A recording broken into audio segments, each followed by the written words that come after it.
जय हिंद दोस्तों, आप सभी का स्वागत है। आशा है आप सभी लोग स्वस्थ मस्त और जबरदस्त होंगे। कल क्लास नहीं हो पाई थी तो इसके लिए मैं आप सभी लोगों से क्षमा प्रार्थी हूँ, लेकिन इसमें मेरी गलती नहीं थी। अचानक मेंटेनेंस की वजह से लाइट चली गई और जिसकी वजह से कल क्लास मेरी नहीं हो पाई। तो कल की जगह मैं क्लास शनिवार या अन्य किसी और दिन लेकर इसकी क्षतिपूर्ति मैं कर दूंगा। क्लियर? तो चलिए आज के सेशन को शुरू करते हैं। राजकुमारी जी, गुड़िया जी, आप लोगों के नाम दिख रहे हैं। आज का हमारा टॉपिक है विंड। अरे भाई तुम क्यों भग रहे हो? एक और बड़ा कर दूं? और बड़ा कर दिया। यहाँ अलग बड़ा हो सकता है अभी, सब पेज पे नहीं बड़ा हो पाएगा, इस पे बड़ा हो पाएगा। आज का टॉपिक है विंड। विंड किसे कहते हैं, पवन किसे कहते हैं? हॉरिजॉन्टल मूवमेंट ऑफ एयर या हॉरिजॉन्टल मूवमेंट ऑफ गैसेस, इसे कहते हैं आप विंड। बात क्लियर? एक मिनट, चलिए। यानी अगर गैसों का समूह क्षैतिज रूप से गति कर रहा है, क्षैतिज रूप से गति कर रहा है, इसे क्षैतिज कहते हैं और इसे ऊर्ध्वाधर कहते हैं। इसे क्या कहते हैं? वर्टिकल कहते हैं, इसे हॉरिजॉन्टल कहते हैं।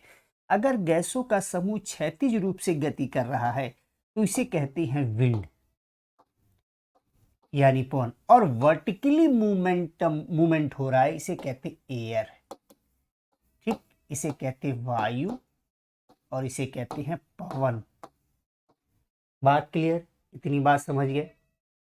पवन का नाम, अब देखिए, किसी का नाम उसके दिशा के आधार पर रखा जाता है। जैसे आप लोगों के घरों में ही शादी वादी हुई होगी लोगों की, तो आप अक्सर कहते हो ना कि अगर कोई लड़की किसी शहर से आई है तो कहा जाता है जौनपुर वाली भाभी, आजमगढ़ वाली भाभी, दिल्ली वाली भाभी, जगह के नाम पर। सॉरी। और उसी तरह जीजा जी अगर हैं, कहा जाएगा गोरखपुर वाले जीजा जी, महाराजगंज वाले जीजा जी, देवरिया वाले जीजा जी, गाजियाबाद वाले जीजा जी, ऐसे नाम दिया जाता है। उसी तरह से अगर विंड जिस दिशा से आ रही है वही उसका नाम होगा।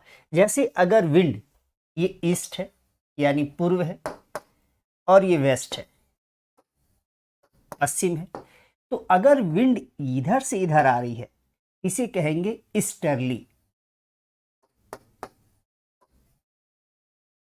ईस्टर्ली यानी पूर्वा पवन। ठीक, अगर विंड इधर से इधर जा रही है, इधर से आ रही थी, ये ईस्ट की तरफ से आ रही थी, इसलिए ईस्टर्ली यानी पूर्वा। अगर इधर से इधर यानी वेस्ट से ईस्ट की ओर जा रही है तो वेस्टर्ली। वेस्टर्ली यानी पछुआ पवन कहेंगे। ठीक, तो पवन जिस दिशा से आती है वही उसका नाम होता है। बात क्लियर? इस बात को ध्यान रखिएगा। अगर हम पवन के प्रकार की बात करें तो तीन प्रकार की पवन: स्थायी पवन, मौसमी पवन और स्थानीय पवन। इसके बारे में देखिए, अगर मैं परमानेंट विंड की बात करूं, स्थायी मतलब परमानेंट,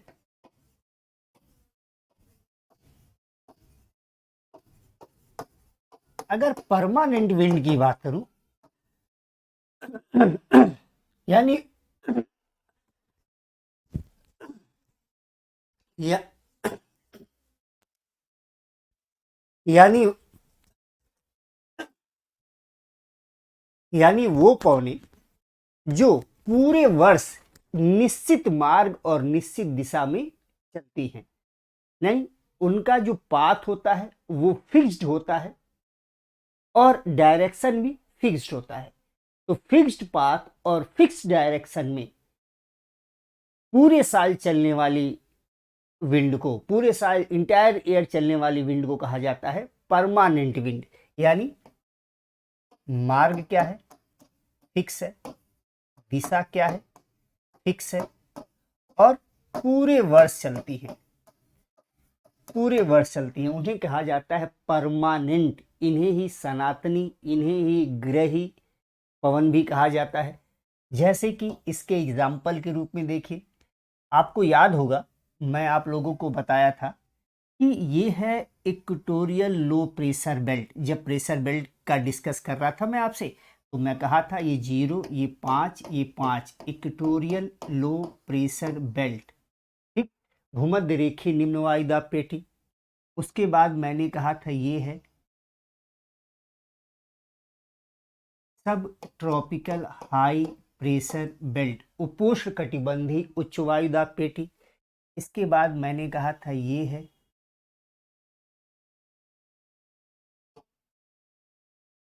यहाँ लिखना भूल गया, 30 से 35, ये 60 से 65 सब पोलर लो प्रेशर बेल्ट, उपध्रुवी निम्न वायुदाब पेटी। और ये हो गया पोलर हाई प्रेशर बेल्ट, ध्रुवी उच्च वायुदाब पेटी। उसी तरह से दक्षिणी गोलार्ध यानी सदर्न हेमिस्फीयर में बनेगा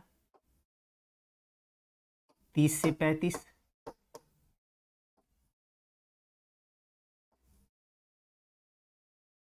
60 से 65, और ये पोल पर। क्लियर? सेम। अब आप देखिए, हमेशा हवाएं हाई प्रेशर से लो प्रेशर चलती हैं। ये हाई प्रेशर है और ये लो प्रेशर है, तो यहां से हवा इधर की ओर आएगी, यहां से हवा इधर की ओर जाएगी। बात क्लियर? तो यहां से जो हवा चली, यहां से जो हवा चली, ये ऐसे मुड़ेगी। क्यों मुड़ेगी आगे बताऊंगा। कोरियोलिस बल के प्रभाव में उत्तरी गोलार्ध में कोई भी पवन अपने राइट हैंड साइड में और दक्षिणी गोलार्ध में अपने लेफ्ट हैंड साइड में मुड़ जाती है, ठीक। अब ये पवन पूरे वर्ष चलती है। ये पवन जो चल रही है, ये प्रेशर बेल्ट की वजह से पूरे वर्ष चलती है। ये इसलिए परमानेंट विंड है, और इनका नाम आप लोगों को पता है, ट्रेड विंड यानी व्यापारिक पवन।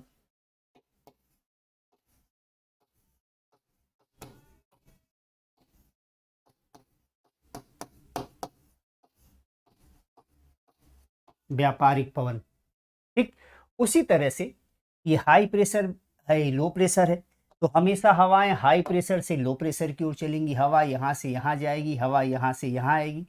और कोरियोलिस बल के प्रभाव में, आगे मैं कोरियोलिस बल बताऊंगा, अपने राइट हैंड साइड में मुड़ जाएगी। उत्तरी गोलार्ध में राइट हैंड साइड में, दक्षिणी गोलार्ध में लेफ्ट हैंड साइड में। तो ये जा रही है, ये जा रही है। ये कौन सी विंड हो गई? ये है पछुआ पवन। अभी आपको दिशा दिखाऊंगा कैसे।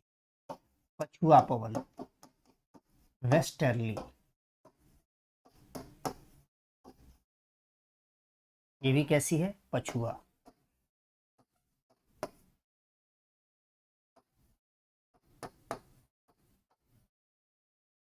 वेस्टर्ली। अब इन दोनों की दिशा देखिए। अगर इसकी दिशा देख रहे होगे आप, तो अनुमान लग रहा है ये इधर से इधर जा रही है, ठीक। यानी ये पश्चिम से पूरब की ओर जा रही है, इसलिए नाम क्या दिया गया? पछुआ पवन नाम दिया गया। अगर हम इसकी दिशा देखें, इसकी दिशा देखें, तो आपको दिख रहा होगा ये पूरब से पश्चिम की ओर जा रही है। यानी जो व्यापारिक पवन है, ये पूर्वा प्रकार की है, पूर्वा प्रकार की, यानी ईस्टर्ली है, ईस्टर्ली है। और ये दोनों पूरे वर्ष चल रही हैं, यानी ये स्थायी पवन भी है। इसी तरह से ध्रुवी, ये हाई प्रेशर बेल्ट है, ये हाई प्रेशर बेल्ट है, और हमेशा हवाएं हाई प्रेशर से लो प्रेशर की ओर चलती, हमेशा हवाएं हाई प्रेशर से लो प्रेशर की ओर चलती हैं। तो यहां से उत्तरी गोलार्ध में अपने राइट हैंड साइड में, राइट हैंड साइड में मुड़ जाएगी, है ना। और दक्षिणी गोलार्ध में अपने लेफ्ट हैंड साइड में मुड़ जाएगी। क्लियर? अब इस कहां से आ रही है? ध्रुवों से आ रही है, इसलिए इसे कहा जाता है पोलर विंड,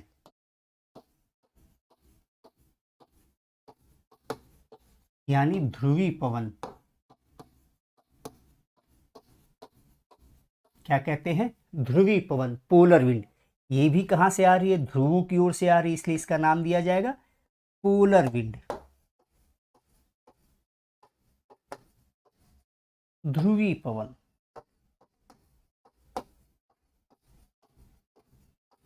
अब पोलर विंड के डायरेक्शन को जरा ध्यान दीजिए, ये आपको दिख रहा होगा, इधर से इधर की ओर आ रही है, ऐसे देखिए मुड़ जा रही है, ऐसे मुड़ जा रही है, ऐसे मुड़ जा रही है, यानी ये पूरब से पश्चिम की ओर जा रही है। इधर भी देखिए ऐसे जा रही है, ऐसे जा रही है। क्यों मुड़ रही है अभी इसके ऊपर हम डिस्कस करेंगे, कोरियोलिस बल के साथ मुड़ जा रही है, तो इधर से इधर आ रही है। तो पोलर विंड किस प्रकार की है? स्टर्ली टाइप की है,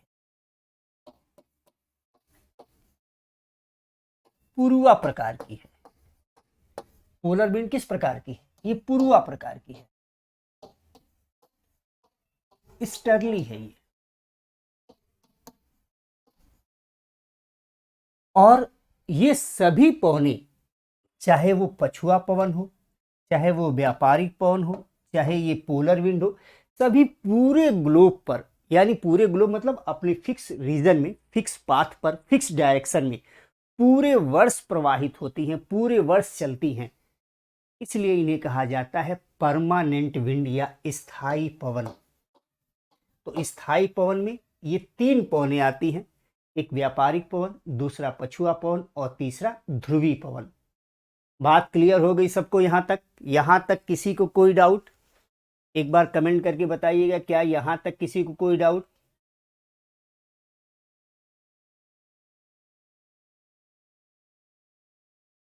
ब्रजेश जी, इसके पीछे मैं क्लास पहले ही बता चुका हूँ कि जीरो पर लो प्रेशर बेल्ट क्यों होता है। आपको अगर याद नहीं है तो पुरानी वीडियो देखिए, लेकिन आप लोगों को बताया था कि ध्रुवों के ऊपर तापमान कम होता है, यहाँ टेम्परेचर कम होता है, यहाँ टेम्परेचर कम होता है। टेम्परेचर कम होने के कारण हवाएं यहाँ पर नीचे बैठती हैं, टेम्परेचर कम होने के कारण हवाएं ध्रुवों के ऊपर उतरती हैं, जिसकी वजह से यहाँ पर हाई प्रेशर बनता है, जिसकी वजह से यहाँ पर हाई प्रेशर बनता है। इक्वेटोरियल रीजन में तापमान अधिक होता है, इक्वेटोरियल रीजन में तापमान अधिक होता है, और तापमान अधिक होने के कारण हवा यहाँ पर ऊपर उठती है, इसलिए यहाँ पर लो प्रेशर बनता है। इस पूरे रीजन में लो प्रेशर बनेगा। अब आप लोग थोड़ा सा दिमाग ज़्यादा लगा दे रहे हो, आप लोग सही से सोच नहीं पा रहे हो। गलती आप कहाँ कर रहे हो? मैं आप लोगों की समस्या को समझ रहा हूँ। पता नहीं क्यों आप लोग जितना पढ़ा रहा हूँ उसके बियॉन्ड क्यों सोच रहे हो, जब नहीं सोच पा रहे हो। तो मैं आप लोगों को ये बताया था कि अगर ये जीरो है, हवा यहाँ से यहाँ जाएगी तो सतह पर, इस जगह पर लो प्रेशर होगा, हवा ऊपर उठेगी तो लो प्रेशर होगा, और ऊपरी वायुमंडल में हाई प्रेशर होगा। अगर हवा यहाँ से यहाँ नीचे बैठेगी तो यहाँ हाई प्रेशर होगा और ऊपरी वायुमंडल में लो प्रेशर होगा। यहाँ हवा ऊपर उठेगी तो ऊपरी वायुमंडल में हाई प्रेशर होगा, सतह पर लो प्रेशर होगा। अगर यहाँ हवा नीचे बैठेगी तो यहाँ पर लो प्रेशर होगा, हवा नीचे बैठ रही है तो सतह पर हाई प्रेशर होगा। ठीक, तो यहाँ हाई प्रेशर है, यहाँ लो प्रेशर है, यहाँ हाई प्रेशर है, यहाँ पर लो प्रेशर है। अब मेरा कहना है, हम तुलना किससे कर रहे हैं? किसकी तुलना में हाई प्रेशर? तो अगल बगल की तुलना में, यानी यहां पर लो प्रेशर है तो अगल बगल हाई प्रेशर है। हम नीचे की तुलना ऊपर से नहीं कर सकते, ये ऊपरी वायुमंडल है। हम अगर यहां हाई प्रेशर कह रहे हैं तो इसका मतलब है कि यहां पर लो प्रेशर है, इसके अगल बगल में लो प्रेशर है, इसलिए यहां पर हाई प्रेशर होगा। हम इसकी तुलना इससे नहीं कर सकते। हम जब यहां हाई प्रेशर कहें तो इसके कंपैरिजन में यहां हाई प्रेशर बोले हैं, इसकी तुलना करके नहीं बोले हैं। इसकी तुलना में कभी भी यहां पर उच्च वायु दाब नहीं हो सकता। और पहले भी बता चुका हूं, जैसे जैसे हवा, जैसे जैसे सतह से ऊपर जाओगे, गैसों का घनत्व तो कम होगा, गैसों का घनत्व तो कम होगा तो प्रेशर कम हो जाएगा। लेकिन आप लोग पता नहीं क्यों, पता नहीं कहां से, पता नहीं कौन बता दिया कि आप इसकी तुलना इससे क्यों कर रहे हो। यानी कक्षा 1 के बच्चे की तुलना कक्षा 12 से करोगे आप लोग। आप यही पढ़ के आए हो, यही सीख के आए हो। जब मैं कह रहा हूं हम इसकी तुलना करेंगे इससे, इसकी तुलना उसके नीचे बगल वाले से करेंगे, ऊपर नीचे से कैसे करेंगे? फिर दिमाग में लगा रहे हो, अगर यहां हाई प्रेशर है तो हवा नीचे बैठेगी। अरे खत्म आदमी, इसकी तुलना में हाई प्रेशर नहीं है, इसकी तुलना में हाई प्रेशर है तो कैसे हवा नीचे बैठेगी? उल्टा पुल्टा पढ़ लिए, कहीं भी पढ़ लिए कि हाई प्रेशर होगा तो हवा नीचे ही बैठेगी। कैसे होगा भाई? हम जब कह रहे हैं ये यहां पर इसको छोड़ दो तब इसको देखो, इसको छोड़ दो तब इसको देखो। अब अगर आप कहोगे यहां हाई प्रेशर है तो हवा सर नीचे बैठेगी, अरे भाई इसकी तुलना में थोड़ी हाई प्रेशर है, इसकी तुलना में हाई प्रेशर है। उल्टा ही चल रहे हो, कुछ भी सोच रहे हो, जो नहीं सोचना है वही सोचोगे, पता नहीं कौन बता दिया। अरे भाई हाई प्रेशर है तो हवा नीचे बैठेगी, सही बात है, लेकिन किसकी तुलना में हाई प्रेशर है ये सोचना है। तो आप लोग उल्टा पुल्टा मत सोचिएगा। अगर मैं यहां लो प्रेशर दिखा रहा हूं और यहां हवा नीचे बिठा रहा हूं, यहां लो प्रेशर दिखाने के बावजूद हवा नीचे बिठा रहा हूं, इसका मतलब हमारी इसकी तुलना इससे हो ही नहीं रही है। यहां हवा नीचे गई है तब यहां लो प्रेशर हुआ है, यहां हाई प्रेशर क्यों, हवा ऊपर आई है तब यहां हाई प्रेशर हुआ, गैसों का घनत्व बढ़ने की वजह से। तो अलग दिमाग मत लगाइए, इस तरह के क्वेश्चन कई बच्चे मुझे भेज के परेशान कर चुके। बात समझ में आई? तो जब हम यहां लो प्रेशर कह रहे हैं तो इसकी तुलना में यहां हाई प्रेशर है, यहां हाई प्रेशर है, इधर भी हाई प्रेशर है, इधर भी हाई प्रेशर, तब यहां लो प्रेशर है। मैं पहले ही बताया था कि भैया अगर मैं कहूं मैं सबसे सुंदर हूं तो अगल बगल वाले मुझसे कम सुंदर हैं, अगर मैं कहूं सबसे स्मार्ट हूं तो मेरे अगल बगल वाले मुझसे कम स्मार्ट हैं। अगल बगल, अब अमेरिका से थोड़ी तुलना करने चला जाऊंगा मैं। बात समझ में आ रही है? तो ये बात ध्यान रखिएगा, जब हम comparison high pressure low pressure का कर रहे हैं तो सेम लेवल पे लोगों की करेंगे ना। भाई आरक्षण क्यों दिया जाता है समाज में लोगों को कि एक तबका कमजोर है, एक तबका अच्छे स्थिति में है, इसलिए जो कमजोर तबका है उसको आरक्षण दिया जाए। इसीलिए तो दिया जाता है कि वो भी बराबरी में आ जाए, चाहे वो एक गांव का हो चाहे अलग अलग गांव का हो। तो ये बराबरी यहां वाली स्थिति है, ये इससे तुलना कर रहे हैं। अब ये कहोगे हाई प्रेशर है तो हवा नीचे बैठेगी, अरे भाई हाई प्रेशर इसकी तुलना में है, यहां की तुलना में हाई प्रेशर नहीं है।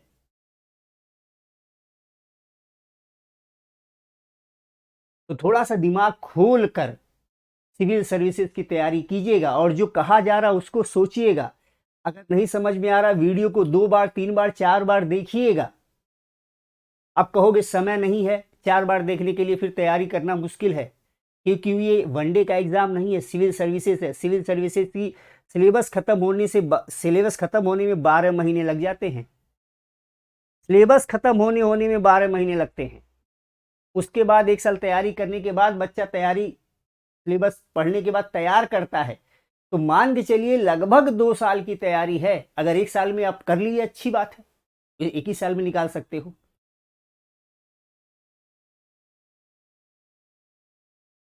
अब बताया तो था लेकिन क्या किया जाए, यहाँ लोग क्वेश्चन पूछते, तो ये बात क्लियर हो गई। तो यहाँ पवन आपको समझ में आ गया होगा, पवन की कहानी क्या है, दिशा के हिसाब से क्या है, किसे क्या कहेंगे।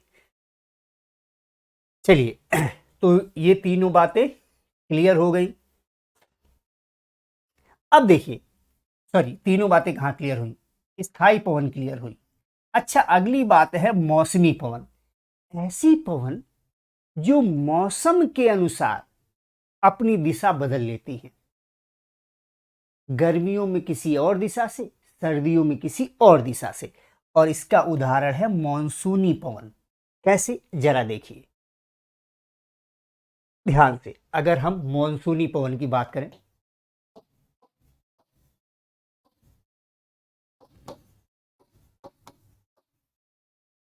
मॉनसूनी विंड, अब जरा ध्यान दीजिएगा, इंडिया के कॉन्टेस्ट में बात करते हैं। ये भारत है,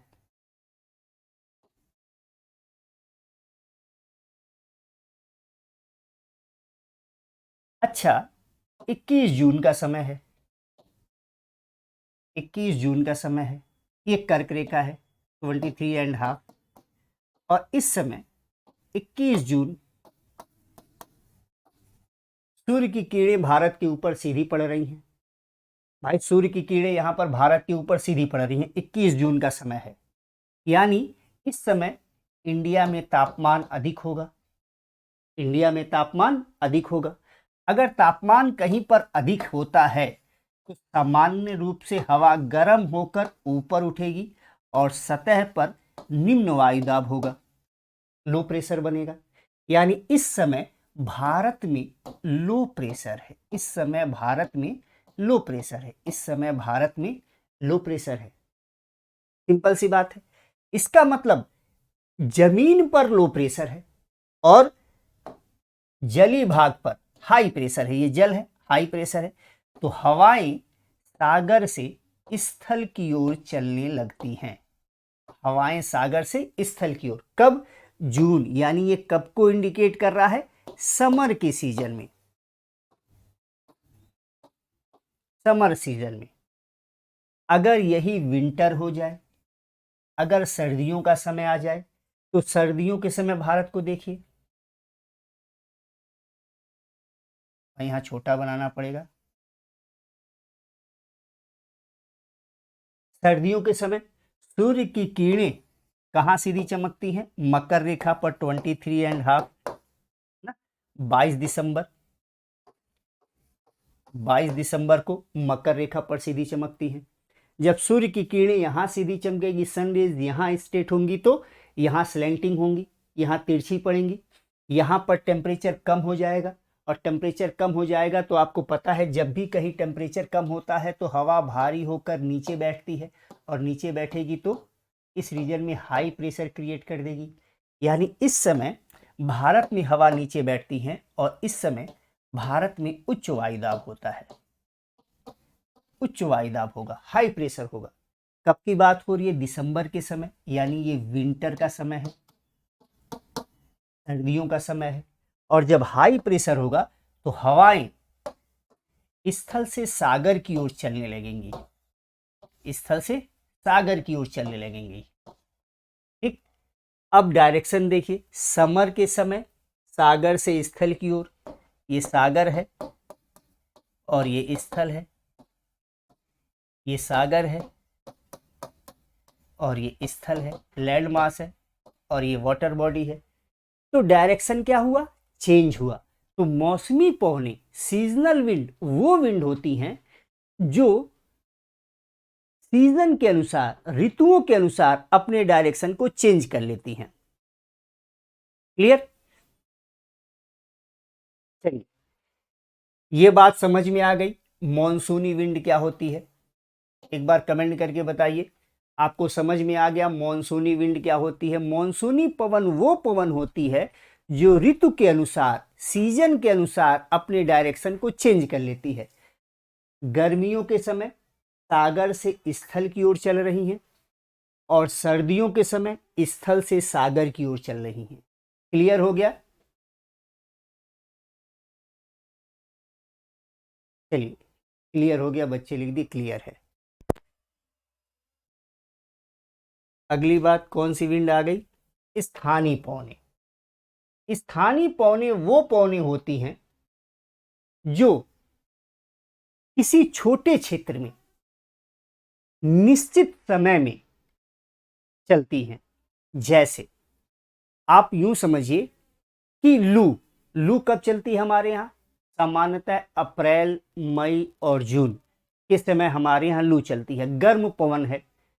तो लो छोटे क्षेत्र में स्थानीय मौसमी दशाओं के कारण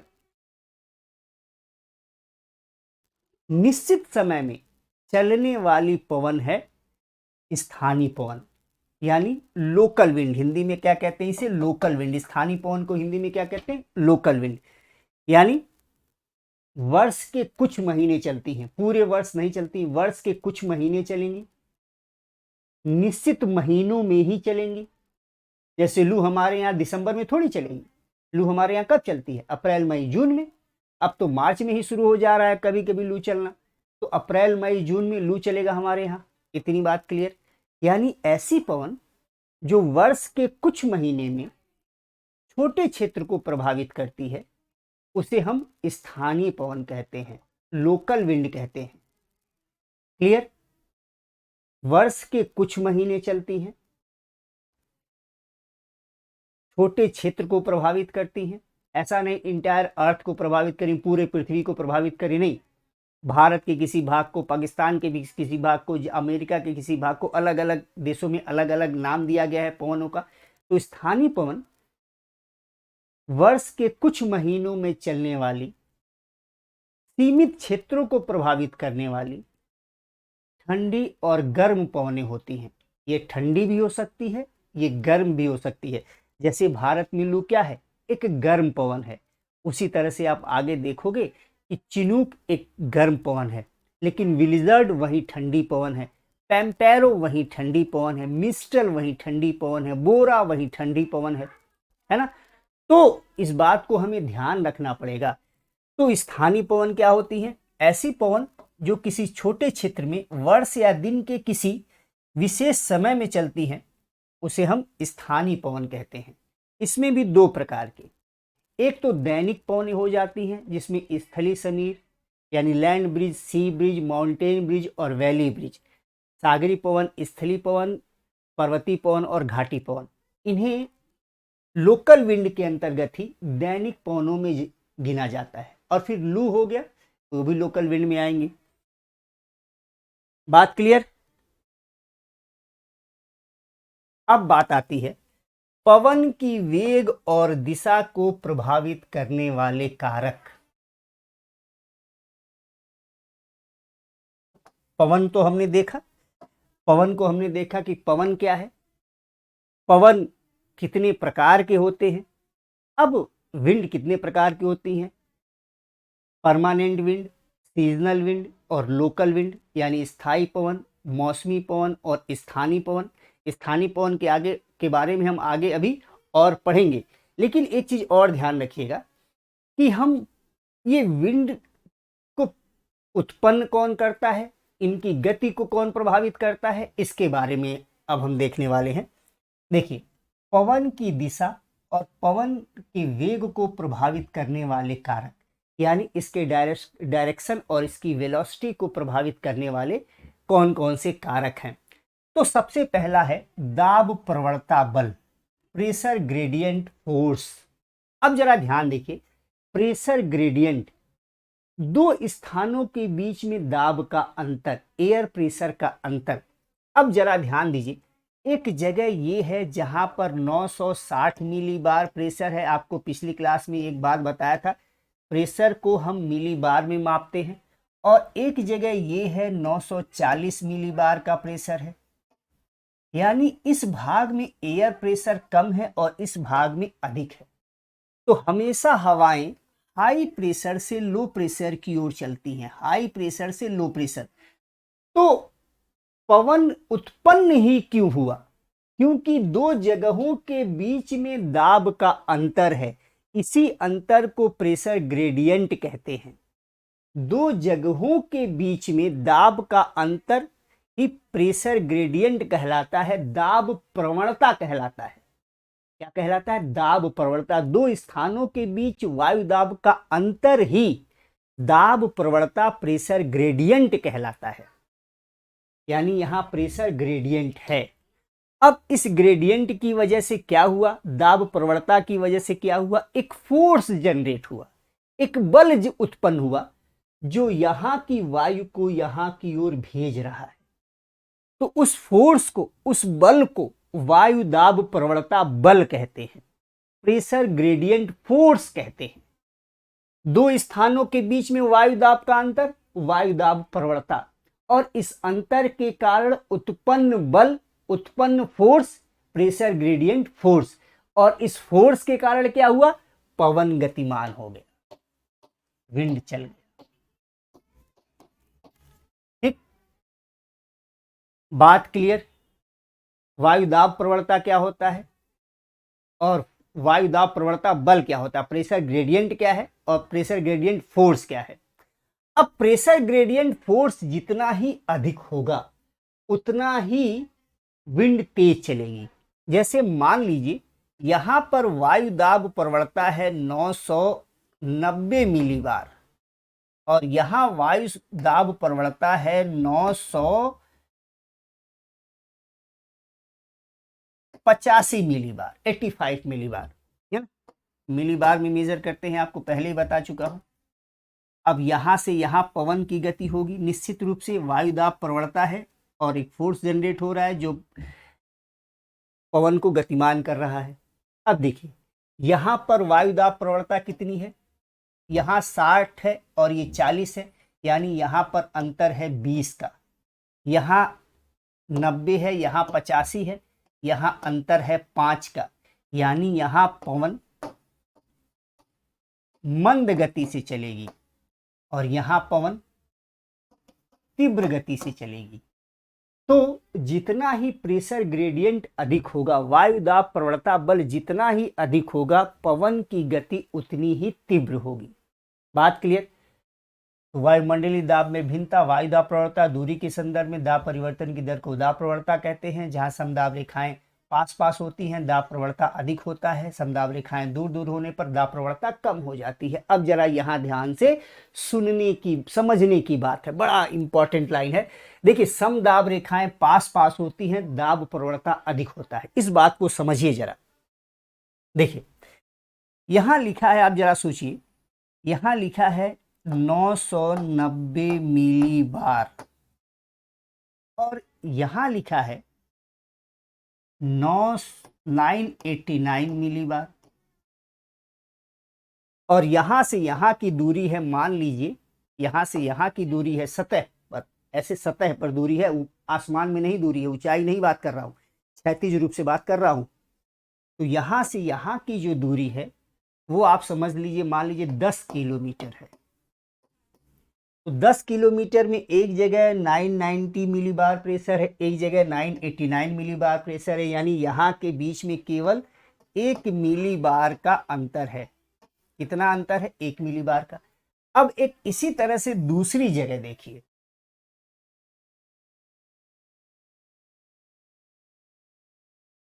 यहां पर 990 मिली बार प्रेशर है और यहां पर 950 मिली बार प्रेशर है। अच्छा यहां थोड़ा सा मैं और अच्छा कर देता हूं, 10 का अंतर, यहां 10 का अंतर कर देता हूं। तो यहां प्रेशर ग्रेडियंट 10 है, 10 का, यहां से यहां के बीच में केवल 10 मिली बार का अंतर है ना। और 10 मिली बार पर एक रेखा खींची जाएगी, समदाब रेखा। आपको बताया था समदाब रेखा क्या होती है, समान वायु दाब को मिलाने वाली स्थानों को समदाब रेखा कहते हैं, याद होगा आप लोगों को। अब आप देखिए 10-10 मिली बार के अंतर पर अगर एक एक लाइनें खींची जाएं तो आप देखिए यहां भी कितने किलोमीटर की दूरी है, 10 किलोमीटर की दूरी है, ये भी कितनी है, 10 किलोमीटर की दूरी है। यहां कितने का अंतर है, 90 और 50, यानी यहां 40 का अंतर है। 10-10 मिली बार की दूरी पर प्रेस समदाब रेखा खींचनी है, तो ये हो गया 80, ये हो गया 70, ये हो गया 60, 960, 970, 980, 990। तो यहां पर कितनी समदाब रेखाएं खींच दी गई भाई, 10 किलोमीटर के अंतराल, यहां से यहां तक की दूरी 10 किलोमीटर ही है, प्रेशर डिफरेंस 40 मिली बार का है। हर 10-10 मिली बार पर हमको एक लाइन खींचनी है, तो कितनी लाइन खींच दी गई, एक, यहां से अगर देखा जाए तो 1 2 3 4 5, तो यहां समदाब रेखाओं के बीच की समदाब रेखाओं के बीच की दूरी कम हो गई। यहां खींचना अगर हो तो 10 मिली बार की दूरी पर ही खींचना है, ध्यान रखिए 10 मिली बार की। तो यहां 990 है और यहां 980 है, 10 मिली बार के बीच में क्या है, एक ही लाइन है, एक यहां और एक यहां, बस। यानी कि अगर अगर समदाब रेखाएं पास पास है, यानी देखिए नजदीक हो गई ना, ढेर सारी हो गई, यानी नजदीक नजदीक है, तो समदाब रेखा पास पास है,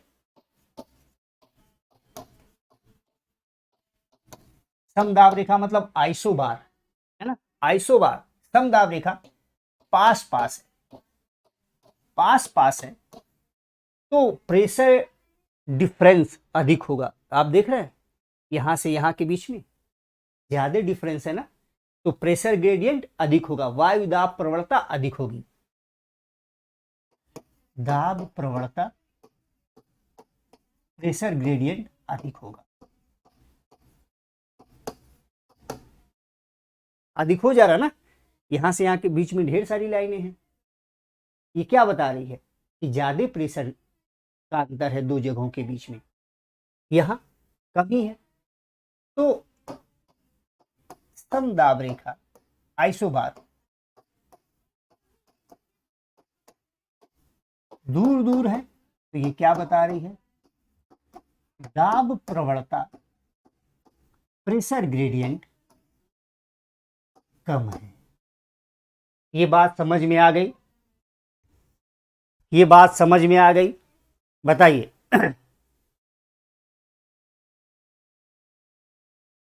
हेडिंग दिखने की जरूरत नहीं है, जो समझा रहा हूं उतना समझिए। ये बात समझ में आ रही है? हेडिंग नहीं दिख रहा है, कहानी नहीं दिख रही, छोड़ दो। जो समझा रहा हूं वो समझ रहे हो? ये पीडीएफ मिल जाएगी, पूरे अच्छे हेडिंग के साथ दिखाई देगा। बताइए, ये बात क्लियर है? 10 मिली बार पर ही क्यों नहीं, मैं इसको 1 मिली बार कर सकता था। वो तो मैं समझाने के लिए 10 मिली बार रखा हूं। हो सकता है मैं 89 कर देता, यहाँ 89 कर दिया, यहाँ 89, तो यहाँ 1 ही मिली बार हो जाएगा, 1 ही मिली बार का अंतर हो जाएगा। और यहाँ भी मैंने कर दिया 90, 89, 88, 87, 86, तो एक मिली बार का अंतर हो जाएगा। वो तो मैं आपको समझाने के लिए किया हूं, 10 मिली बार का अंतर ही नहीं रखा हूं, ये समझाने के लिए बताया हूं, उदाहरण लिया हूं। यहां लिख देता हूं उदाहरण स्वरूप। हे भगवान, पागल कर दोगे आप लोग हमको, ऐसे ऐसे प्रश्न पूछोगे जैसे लग रहा है प्राइमरी के बच्चे।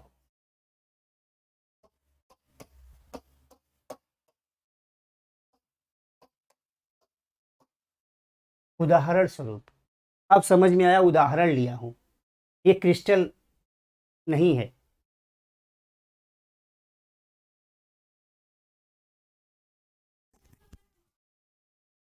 क्लियर है? चलिए, क्लियर है भैया। हे राम हे राम, इसे क्लियर करोगे तो सिलेबस से कब ना खत्म होगा। घर्षण बल, अब पवन की दिशा और वेग को प्रभावित करने वाला एक कारण है फ्रिक्शनल फोर्स। क्या कहते हैं? फ्रिक्शनल फोर्स, घर्षण बल। कैसे? अब जरा ध्यान दो। अच्छा सोचो, यहां पर पानी है, देखिए बना रहा हूं, यहां पर्वत है, पठार है, मैदान है, और ये पानी है, ये पानी है, ये जल है, और ये स्थल है ना? तो आप बताइए, घर्षण कहाँ ज्यादा हुआ? घर्षण क्या होता है? जब गतिमान वस्तु किसी चीज से रगड़ कर आप आगे बढ़ती है, तो उस पे उससे उत्पन्न होने वाला क्रिया घर्षण कहलाता है।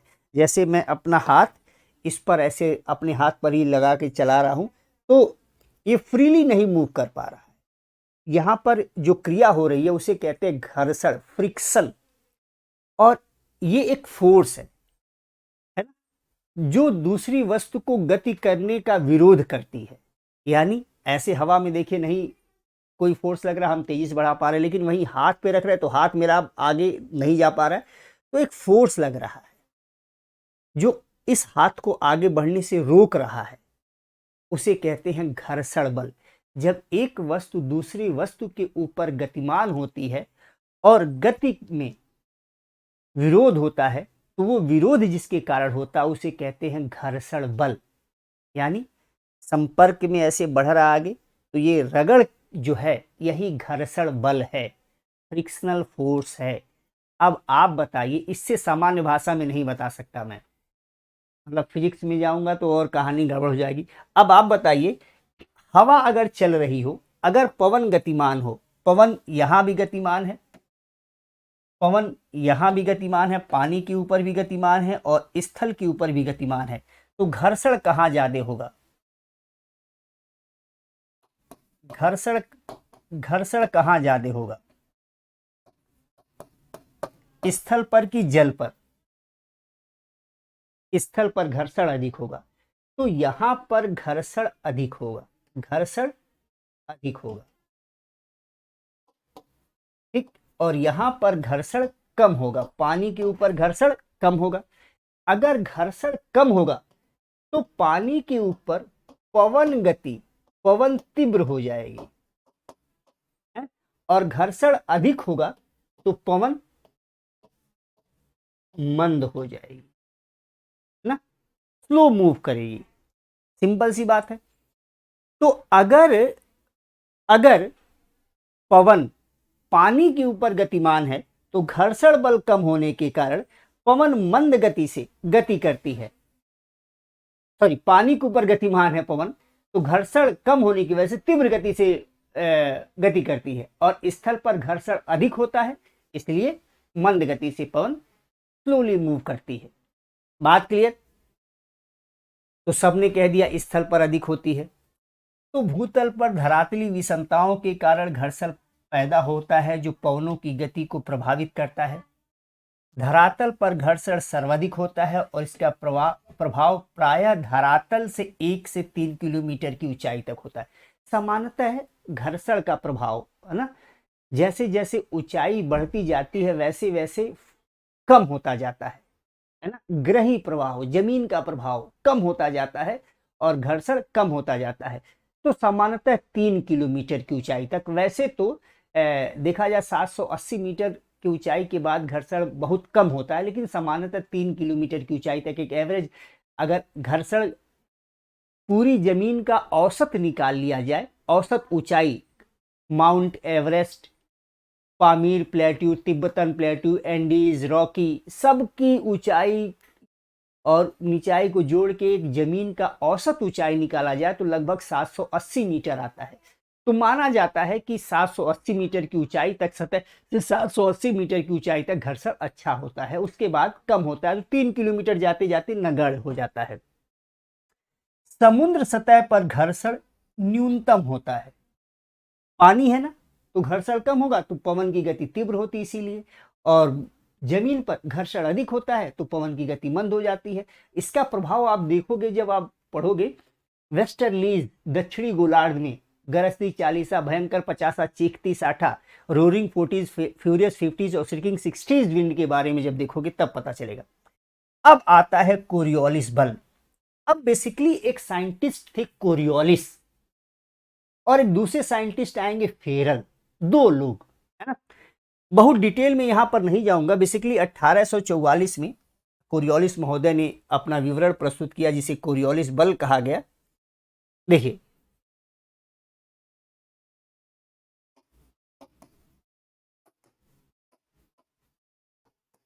कोरियोलिस फोर्स, बेसिकली कोरियोलिस महोदय का यह कहना था कि कोई भी वस्तु अगर नॉर्दर्न हेमिस्फीयर में गतिमान है, कोई भी वस्तु नॉर्दर्न हेमिस्फीयर में गतिमान है, ये यहां रुक जाओ, ये गड़बड़ बोल दिया मैं, ये लाइन गड़बड़ हो गई।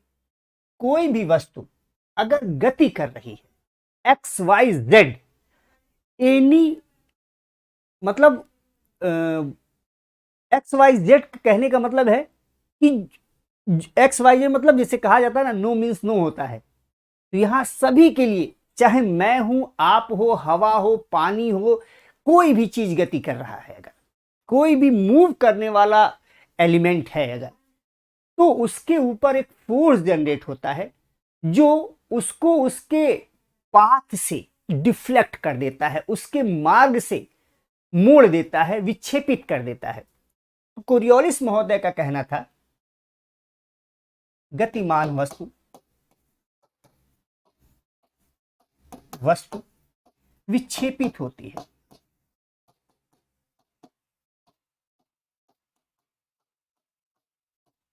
ठीक, विक्षेपित होती मतलब डिफ्लेक्ट होती है, मुड़ जाती है। पूछा गया क्यों होती है, तो इन्होंने कहा पृथ्वी के घूर्णन के कारण, due to rotational movement of earth. ठीक, पृथ्वी के घूर्णन के कारण। अब प्रश्न उठता है कैसे, पृथ्वी के घूर्णन के कारण कैसे। अब जरा ध्यान से, इसको मैं और डिटेल में बताऊंगा जब पीसीएस का सिलेबस शुरू करूंगा तब, लेकिन यहां बस इतना समझिए, ये हमारी पृथ्वी है, पृथ्वी पर ये इक्वेटर है, भूमध्य रेखा है, ये 30 अंश अक्षांश है, 30 डिग्री लैटिट्यूड है, ये 0 डिग्री लैटिट्यूड है, ये 60 डिग्री लैटिट्यूड है और ये 90 है। आप देख रहे हो कि हर लैटिट्यूड लाइन अगर हम इक्वेटर से नॉर्थ पोल और साउथ पोल की ओर जाएं तो छोटी होती जाएंगी। आप देखिए सबसे बड़ी लाइन कौन सी होगी, इक्वेटर होगी सबसे बड़ी, क्योंकि सबसे अधिक पृथ्वी यही मोटी है। इसके ऊपर वाली लाइन उससे छोटी हो जाएगी, उससे ऊपर वाली लाइन उससे छोटी हो जाएगी, उससे ऊपर उससे छोटी होती चली जाएगी। इसी तरह सदर्न हेमिस्फीयर में भी होगा। अब आप सोचिए कि पृथ्वी 24 घंटे में 24 आवर में अपना एक रोटेशन पूरा कर लेती है ना, एक रोटेशन पूरा कर लेती है 40,076 किलोमीटर। आपको याद होगा यहां बताया था 40,076 किलोमीटर, 40,076 किलोमीटर एक इक्वेटोरियल सरकमफ्रेंस है। तो ये अपनी जगह पर 40,076 किलोमीटर 24 घंटे में पूरा कर ले रही है। आप सोचिए ये वाला क्या है, इससे छोटी दूरी है, लेकिन ये भी 24 घंटे में ही घूमेगा। ये दूरी कितनी है, उससे छोटी 24 घंटे में। ये दूरी कितनी है, उससे छोटी 24 घंटे में। बात समझ में आ रही है? यानी पृथ्वी के घूमने की गति, सबसे अधिक तीव्र गति से पृथ्वी यहां घूमती है, उससे कम गति से यहां घूमती है, उससे कम गति से यहां घूमती है, उससे कम गति से यहां घूमती है, सबसे कम गति से यहां घूमती है। अब कहोगे कैसे माने, ऐसे कैसे हो सकता है? जी हां, आप सोचिए इतना बड़ा दूरी आपको 24 घंटे में पूरा करना है, कर लिया। आपको छोटी दूरी 24 घंटे में पूरा करना है तो आपकी गति कम होगी तभी तो, और यहां और छोटी दूरी 24 घंटे में ही पूरा करना है तो यहां की गति और कम हो जाएगी, और छोटी दूरी 24 घंटे में पूरा करना है तो और गति कम हो जाएगी। यानी भूमध्य रेखा से जैसे जैसे हम अक्षांशों के साथ ऊपर जाते हैं पृथ्वी के घूमने की गति कम हो जाती है। यानी भूमध्य रेखा से इधर जाएं और इधर जाएं तो पृथ्वी घूमती 24 घंटे में है, लेकिन घूमने की जो गति होती है वो कम होती है। यानी सबसे तीव्र गति से घूमने वाला अक्षांश ये होगा, उससे धीमे घूमेगा ये वाला अक्षांश, उससे धीमे घूमेगा ये वाला अक्षांश, उससे धीमे घूमेगा ये वाला अक्षांश। उसी तरह दक्षिणी गोलार्ध में हो गया। अच्छा ये ऐसे होता है? हाँ, और इसी की वजह से उत्पन्न होता है कोरियोलिस बल। कैसे उत्पन्न होता है जरा ध्यान दीजिए, एक उदाहरण लेते हैं। अभी अभी कुछ दिनों पहले 14 फरवरी गुजरा है। परीक्षित गुप्ता कह रहे हैं कि गुलाब वाला अच्छा, मतलब पहले उदाहरण देख चुके हो आप। चलिए तो परीक्षित जी के का उदाहरण ले लेते हैं। देखिए एक परीक्षित जी हमारे एक अच्छे छोटे भाई हैं और वो पढ़ाई करते हैं, उनके पास एक महिला मित्र है ना, और गर्मियों की छुट्टी हो गई है। अब वो घर जा रहे हैं या होली में घर जाने वाले थे, तो पहले ही 14 फरवरी से पहले ही घर वाले बुला लिए इनकी महिला मित्र को और इनको, दोनों लोगों को बुला लिए। दोनों लोग अपने ट्रेन में बैठे हैं। अच्छा लड़की है तो आमतौर पर लोग भाई पापा लेने आते हैं, छोड़ने जाते हैं, ऐसा होता है। लड़के के साथ तो कोई होता नहीं है। तो अब देखिए इनकी महिला मित्र यहाँ बैठी हैं। अच्छा ये लोग बड़े चालाक आदमी हैं।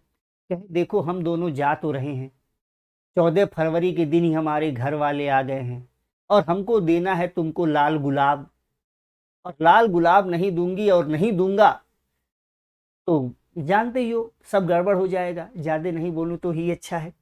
तो हुआ क्या, लाल गुलाब देने की बात आती है। ये लोग आपस में कहते देखो भाई दोनों लोग एक ही और विंडो की ओर बैठ जाएंगे। आप अपनी गाड़ी में, हम अपनी गाड़ी में, दोनों गाड़ी ऐसे लगी होगी। आप इधर विंडो में बैठिएगा, हम इधर विंडो में बैठेंगे, दोनों अगल बगल एक दूसरे के बैठे रहेंगे। अलग अलग गाड़ी में, एक गाड़ी में नहीं, गाड़ियां अलग अलग हैं लेकिन दोनों का विंडो अगल बगल है, सामने दिख रहा है ऐसे ना, दो गाड़ी के बीच में खाली जगह भी है। अब भाई साहब इनकी महिला मित्र यहां बैठ गई अपना आराम से मुस्कुराते हुए अपने परिवारजनों के साथ, और ये भी भैया यहाँ बैठ गए अपने परिवारजनों के साथ। लेकिन लड़की के घर वाले गाड़ी कौन सी कर लिए, तेज चलने वाली, स्पीड में। तो ये गाड़ी चलने वाली है 100 किलोमीटर प्रति घंटा की स्पीड से। और इनकी जो ये जो है हमारे परीक्षित जी, क्या नाम था इनका, परीक्षित गुप्ता जी थे, इनकी गाड़ी चलने वाली है 10 किलोमीटर प्रति घंटा। ये बैलगाड़ी से जा रहा है, परीक्षित बैलगाड़ी से जा रहा है, और इनकी महिला मित्र जा रही है बस से। गुलाब देना है, और गुलाब देता कौन है, लड़का देता है, घुटनों पे बैठकर लड़का गुलाब दे रहा है। किसको, कोई लड़की है। अब घुटना तो बैठेंगे नहीं, घुटने बैठेंगे घुटना छिल जाएगा, क्योंकि गाड़ी आगे बढ़ रही है। तो दोनों जैसे ही गाड़ी आगे बढ़नी शुरू हुई, भैया या पापा जी टिकट कटा रहे हैं, तब तक भैया परीक्षित ने गुलाब फेंका, ले गुलाब, यहां से गुलाब चला, गाड़ी बढ़ गई आगे। ये गाड़ी क्या होगी, 100 किलोमीटर प्रति घंटा की स्पीड से जा रही है, तुम जा रहे हो 10 किलोमीटर प्रति घंटा से। ये निकल गई आगे और गुलाब रह जाएगा पीछे। कहाँ चली जाएगी, ये आगे, ये यहाँ की जगह अब यहाँ पहुंच जाएंगी, और इनका गुलाब यहाँ आ जाएगा, इसके रेफरेंस में क्या हो जाएगा, पीछे हो जाएगा। यानी आपने देखा कि दो जगहों के बीच में या जो गति का डिफरेंस है, उसकी वजह से एक स्थिति ऐसी आई कि हवा मुड़ गई या कोई चीज मुड़ गई। अगर दोनों की गति बराबर होती तो ये गुलाब, और बीच की हवा का रेजिस्टेंस खत्म कर दिया जाए, दोनों की गति बराबर ऐसे जा रही है, तो ये गुलाब इनको फेंकते, ये गुलाब इनको फेंकते। लेकिन ऐसा तो था नहीं, ये ऐसे निकल गया, अब ये यहीं रह गई, ऐसे निकल गया। अब ये गुलाब फेंके, ये पीछे रह गया, ये आगे निकल गई। अब ये स्थिति बन गई ना, ये यहीं रह गई, ये आगे निकल गई। तो ये जो आभासी गति है हवा की, इसे ही कहते हैं विक्षेपण। और किसके कारण उत्पन्न हुआ, कोरियोलिस बल के कारण। बात क्लियर, इस बात को समझिएगा। इसी तरह पृथ्वी में भी होता है। अब देखिए, यहां देखिए, ये अक्षांश और ये अक्षांश, ये दोनों अक्षांश, भूमध्य रेखा 5 अंश अक्षांश और 5 अक्षांश, दोनों तीनों की लंबाई बराबर है। यानी मान लीजिए अगर ये चल रहा है 100 किलोमीटर प्रति घंटा से, तो ये भी चल रहा है 100 किलोमीटर प्रति घंटा से, ये भी चल रहा है 100 किलोमीटर प्रति घंटा से, तो क्या यहां पर कोरियोलिस बल मिलेगा आपको? कमेंट करके बताइए, क्या ये वाली स्थिति बनेगी? कमेंट करके बताइए जरा। तो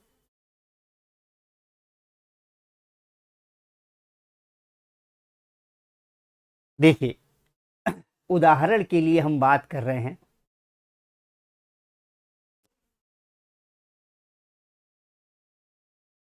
अरे भैया ब्रिजेश जी कैसे एक साथ घूमेगी, खत्म कहानी है क्या तुम्हारी, कैसे एक साथ घूमेगी?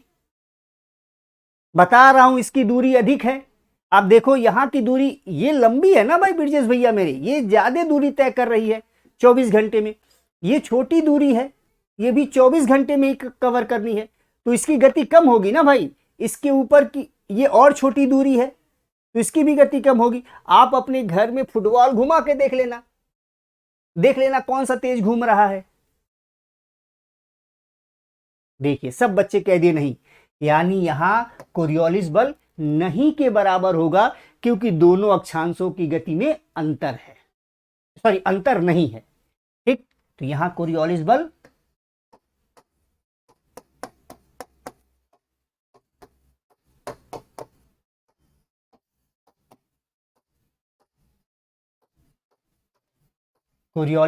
न्यूनतम होगा, ठीक, मिनिमम होगा।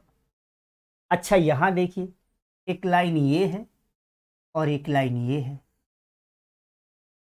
मान लीजिए ये है 60 और ये है 70, तो यहां कोरियोलिस बल अधिक होगा कि कम?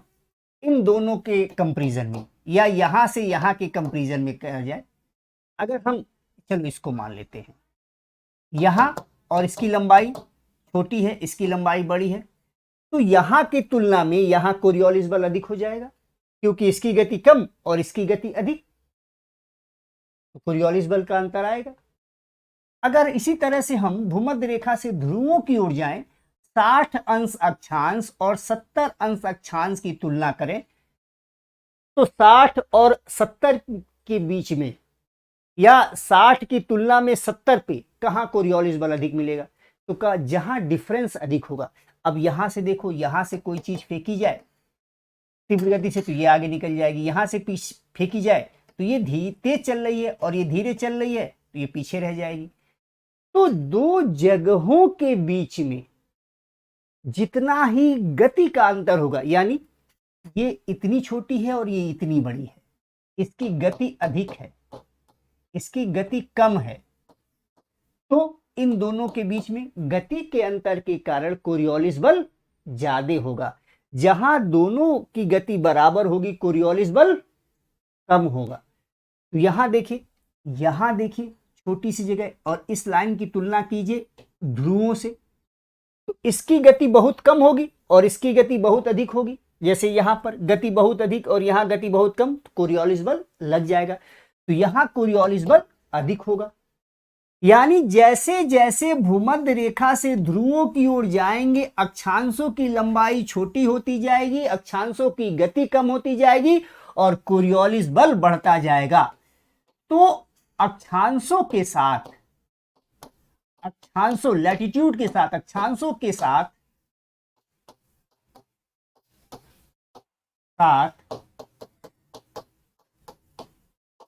कोरियोलिस बल बढ़ता जाता है। अक्षांशों के साथ कोरियोलिस बल बढ़ता जाता है। क्यों भाई? यहां बराबर, कोरियोलिस बल गायब। यहां के बीच में अंतर थोड़ा सा बढ़ गया तो कोरियोलिस बल बढ़ा, यहां से यहां के बीच में अंतर और बढ़ा तो कोरियोलिस बल बढ़ा, यहां से यहां के बीच में अंतर और बढ़ा, गति का अंतर, कोरियोलिस बल बढ़ा।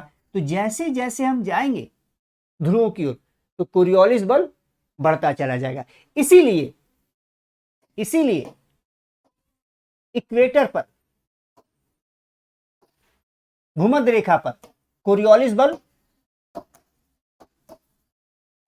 मिनिमम होता है और पोल पर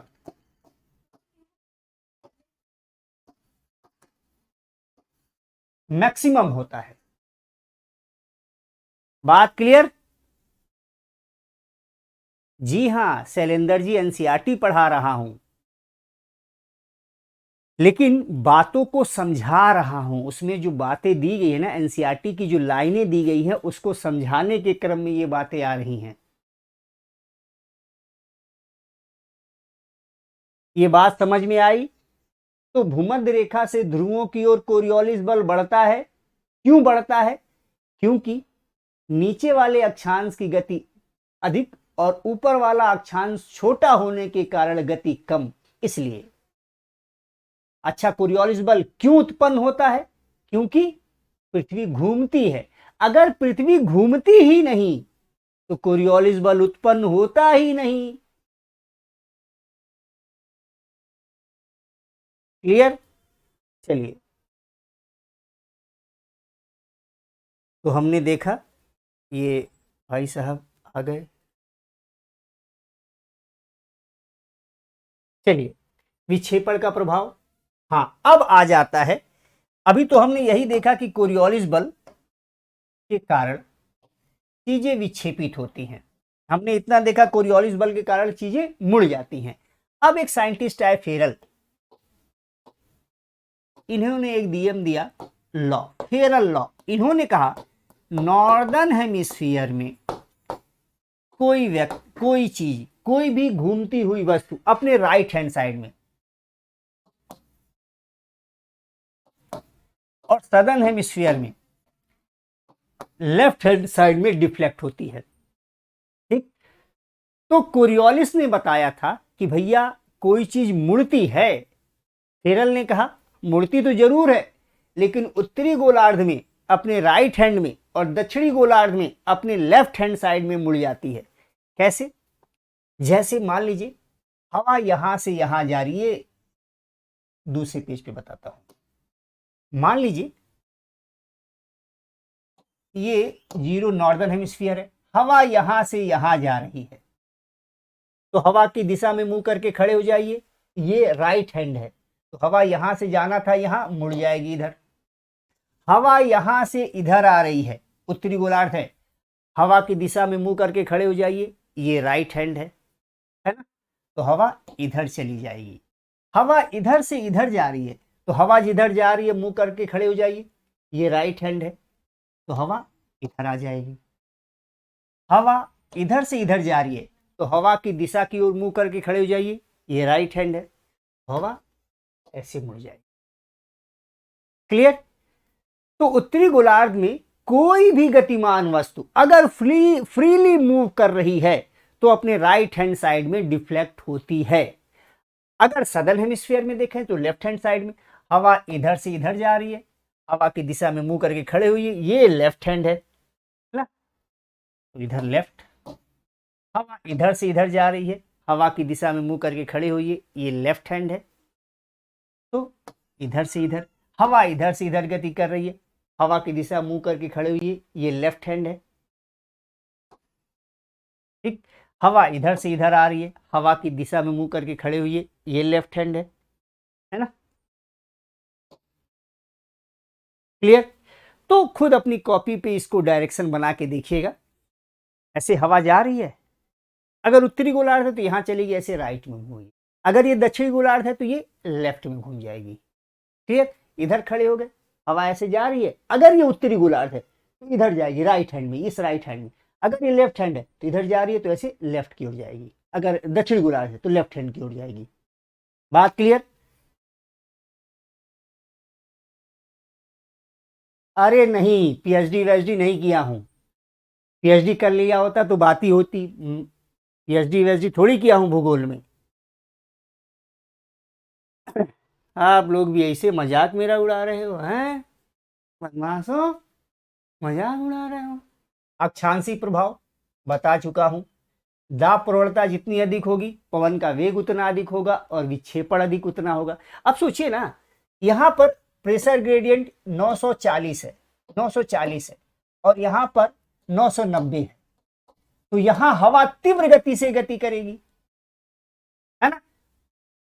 होगी कि नहीं। देखिए क्या लिख रहा है, जितनी दाब प्रवणता अधिक होगी पवनों का वेग और विक्षेपण उतना ही अधिक होगा। जितनी तेज गति से चलेगी उतनी ही तेज गति से मुड़ेगी, क्योंकि गति का ही तो डिफरेंस था।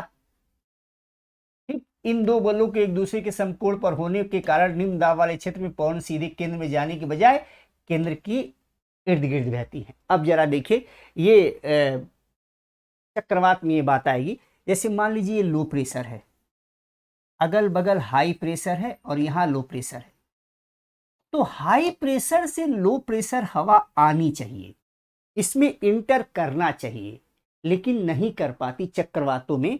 क्यों? जैसे ही हवा यहां से चलनी शुरू होती है कोरियोलिस बल लगता है, मुड़ जाती है। यहां से हवा चलनी शुरू हुई, कोरियोलिस बल लगा, मुड़ गई। ये मतलब ऐसे डायरेक्शन बना दिया, गलत डायरेक्शन हो गया, तो केंद्र में नहीं पहुंच पाती। ये चक्रवात में आपको ज्यादा अच्छे से समझ में आएगा। और चक्रवात बनने के लिए क्या जरूरी है? एक लो प्रेशर का सेंटर हो जिसके चारों ओर हवाएं गोल गोल घूमते हुए ऊपर उठे। एक लो प्रेशर का सेंटर हो जिसके चारों ओर हवाएं ऐसे गोल गोल घूमते हुए स्पाइरल ऊपर उठ जाए, तो चक्रवात बनेगा। अब गोल गोल हवाएं घूमेंगी, इसके पीछे कारण कौन बनेगा? कौन घुमाएगा हवाओं को? तो यही कोरियोलिस बल घुमाएगी। कैसे? लो प्रेशर का सेंटर है, हवा चलेगी ऐसे डिफ्लेक्ट होगी, हवा चलेगी ऐसे डिफ्लेक्ट होगी, हवा चलेगी ऐसे डिफ्लेक्ट होगी, तो गोल गोल यही घुमाएगी। तो यानी अगर कोरियोलिस बल नहीं है तो हवा घूमेगी नहीं। अगर कोरियोलिस बल नहीं है तो हवा घूमेगी नहीं, और हवा नहीं घूमेगी तो चक्रवात नहीं आएगा, चक्रवात डेवलप नहीं हो पाएगा। चक्रवात के डेवलप होने के लिए एक फैक्टर है कोरियोलिस फोर्स। क्यों? क्योंकि कोरियोलिस फोर्स ही हवाओं को गोल गोल घुमाएगी। वही तो विक्षेपित कर रही है, वही तो मोड़ रही है हवाओं को। अगर कोरियोलिस बल नहीं होगा तो हवाएं ऐसे चुपचाप सीधी चली जाएंगी, मुड़ेंगी ही नहीं, और मुड़ेंगी नहीं तो चक्रवात नहीं बनेगा। अब यही कारण है कि विषुवत वृत्त पर, इक्वेटर पर कोरियोलिस बल अभी बताया हूं न्यूनतम होता है। आप लोगों ने ही इसका उत्तर दिया था। विषुवत वृत्त पर कोरियोलिस बल यहां देखिए न्यूनतम होता है। जब कोरियोलिस बल ही नहीं होगा तो चक्रवात कैसे बनेगा? यानी इस रीजन में उष्णकटिबंधीय चक्रवात नहीं बन पाते। जहां भी कोरियोलिस बल कम होगा उष्णकटिबंधीय चक्रवात नहीं बनेंगे। Is that clear?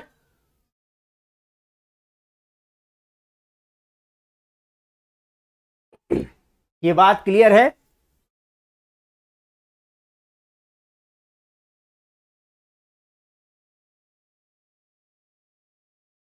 एकदम कर सकते हो भैया, ज्योग्राफी के कोई भी सब्जेक्ट अच्छे से कर सकते हो।